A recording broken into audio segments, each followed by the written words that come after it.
Bonjour à tous, j'espère que vous allez bien. Aujourd'hui, nous sommes mercredi 28 mai, mercredi jour des enfants. Alors j'espère que vous avez une âme d'enfant aujourd'hui parce que la guidance thérapeutique va aller un petit peu vers ce domaine-là. Alors j'espère que vous avez bien dormi avec cette nouvelle lune en Gémeaux qui est quand même bousculante et qui nous pousse un petit peu dans nos retranchements et dans notre passé. Donc hier, je vous parlais d'enfant intérieur, je vous disais que j'entendais l'enfant intérieur dans ma tête quand je vous ai fait le nettoyage énergétique et je n'ai pas du tout eu le temps, hein. J'ai été absente, donc là j'avais beaucoup de monde hier et j'ai pas réussi à le faire. Mais ne vous inquiétez pas, ce matin, j'ai tiré une carte du jeu qui s'appelle l'oracle des cris, du cri des âmes, pardon, de Isabelle Serre. Et qu'est-ce qui est tombé? Eh bien sûr, l'enfant intérieur blessé. Donc, vous voyez, quand ça me traverse l'esprit, je sais que tôt ou tard, il faut que je vous en parle. Alors, cet enfant intérieur blessé, on le connaît tous, on en a tous un. Alors, qu'est-ce qui peut nous apporter? Quel serait peut-être effectivement un bénéfice secondaire, on va dire? Eh bien, il va nous dire, cet enfant intérieur, pardon, je me réveille, je suis encore un peu pâteuse. Il nous dit que parfois, il est notre guide. Ça peut être notre plus fiable conseiller, en fin de compte. Et pourtant, c'est pas réellement ce qu'il voudrait. Il voudrait être protégé, lui. Et pourtant, il est notre moteur. Il nous apporte une vraie énergie, il nous aide à avancer par rapport à ce que l'on a vécu, mais il nous fait croire bien souvent que c'est une partie de nous qui est meurtrie, qui est furieuse, qui construit notre force et notre hargne, quelque part, notre volonté, notre envie de plus. Souvent, cet enfant intérieur, il va essayer de nous faire aller vers un combat avec l'extérieur, avec les gens autour de nous, etc. Et il va nous apporter, en fonction des blessures d'enfance, bien sûr, hein, les 5 blessures de l'âme que nous avons, ça varie des personnes évidemment, mais il va effectivement nous rendre un peu méfiants ou méfiantes par rapport aux personnes qui sont sur notre chemin. Parfois aussi, c'est lui qui a nos peurs. C'est-à-dire que c'est souvent des peurs d'enfant que l'on a quand on est né adulte. La peur d'être abandonné, on est toujours dans les 5 blessures de l'âme avec l'enfant intérieur, hein, vous le savez. Et effectivement, il a besoin, cet enfant intérieur, qu'on l'apaise. Donc c'est pour ça qu'il fait ressurgir en nous des peurs pour nous empêcher quelque part de nous sentir capables d'avancer. Il est un peu bloquant quand même, cet enfant intérieur blessé là. La carte a beau être très très belle. Alors bien évidemment, on lui met beaucoup de choses sur le dos. On se dit toujours, quand on n'arrive pas à quelque chose, on va chercher dans notre passé ce que notre enfant intérieur a vécu, pour lui donner en fait la responsabilité. En fait, on le garde à ses côtés, on ne le guérit pas totalement ou on ne le rassure pas totalement de façon à s'en servir comme excuse parfois. Alors, cet enfant intérieur, bien évidemment, hein, il ne vous en tient pas rigueur. Il ne vous en veut pas pour ça. Mais, par moment, on se met à nous justifier, si je peux dire comme ça, et pour justifier nos comportements, eh bien, on va, nos comportements, mais ça peut être aussi notre attitude par rapport aux gens, hein, tout simplement, on va le justifier en incriminant notre enfant intérieur. Ce n'est pas notre faute, c'est sa faute à lui.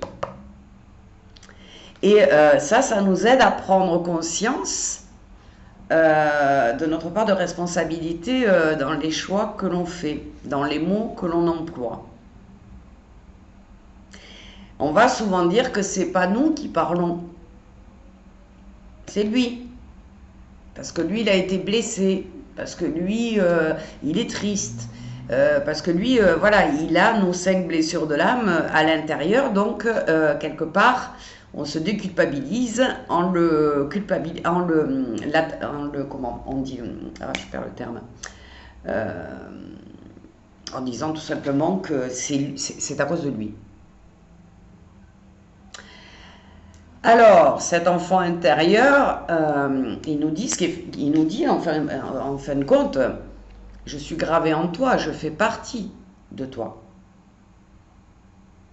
Et il vous dit, cet enfant intérieur, au lieu de m'accuser de toutes les choses que tu fais et que tu n'aurais pas voulu faire, tes comportements, les mots qui sortent trop vite, etc., etc., eh bien, on pourrait créer ensemble une nouvelle relation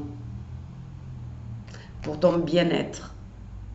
Voilà ce que nous dit l'enfant intérieur. Hein. Il est encore possible aujourd'hui d'établir une relation de confiance, de complicité, d'amour entre nous et notre enfant intérieur. Et à ce moment-là, l'adulte que nous sommes, hein, eh ben, se sentira beaucoup mieux dans sa peau. Notre enfant intérieur, il vient nous dire que sa présence ne nous condamne pas à vivre des drames, pas du tout, ou à ressentir des émotions négatives, à créer des relations ou des situations qui sont négatives ou toxiques. Il est là, il est bien là en nous, bien sûr, il fait partie de nous, mais il n'est pas nous. Il n'est pas l'adulte que nous sommes devenus. Donc lui, il nous dit, je suis bien une partie de toi, mais tu as ton rôle. Et c'est toi qui te donnes ce rôle. C'est pas moi. Moi, je suis là au fond de ton ventre. J'ai vécu ce que j'avais à vivre, je l'ai vécu comme j'ai pu, mais je ne suis pas responsable de tout. Et surtout, il vient nous rappeler que nous avons évidemment toutes les capacités, les compétences en nous pour pouvoir apaiser et rassurer cet enfant. Alors posons-nous la question, pourquoi on ne le fait pas? Alors souvent c'est par peur de souffrir. Hein. Il porte tous nos souvenirs d'enfance et souvent des souvenirs douloureux. Et ça ne changera jamais, il les portera toujours, c'est toujours lui qui les a vécus et ça sera toujours lui qui les a vécus. Mais il pourrait arrêter de se rebeller, de hurler, de crier sa souffrance si on établissait une nouvelle relation avec lui, une relation de douceur, d'amour, de bienveillance, si on le rassurait plus souvent. Alors si cette carte est sortie, ça veut dire que c'est le moment où vous et votre enfant intérieur, puis le mien aussi, avons furieusement besoin, on va dire, de nous réconcilier, d'être plus proches. Si notre enfant intérieur est en train de hurler au fond de notre ventre, si vous le sentez dans la douleur, ben, n'écoutez pas ses conseils alors. Amusez-vous, respirez profondément, essayez d'être joyeux, joyeuse, prenez soin de vous. Et ça va le calmer immédiatement. Il faut que vous arriviez à rassurer cet enfant au fond de vous, bien évidemment, en lui prodiguant des paroles de douceur, en lui disant que vous êtes là, qu'aujourd'hui personne ne peut lui faire du mal, puisque vous êtes adulte et vous savez vous défendre. Et donc, il faut mettre en priorité l'adulte que nous sommes pour pouvoir apaiser l'enfant que nous avons été. Alors demandez-vous ce dont vous avez besoin, là, maintenant, ici et maintenant, et agissez, ne vous laissez pas influencer par cet enfant intérieur qui est encore perturbé si vous n'avez pas travaillé sur lui. Donc cet enfant intérieur, il a besoin de gentillesse, il a besoin d'affection, pas celle des autres, mais de la vôtre.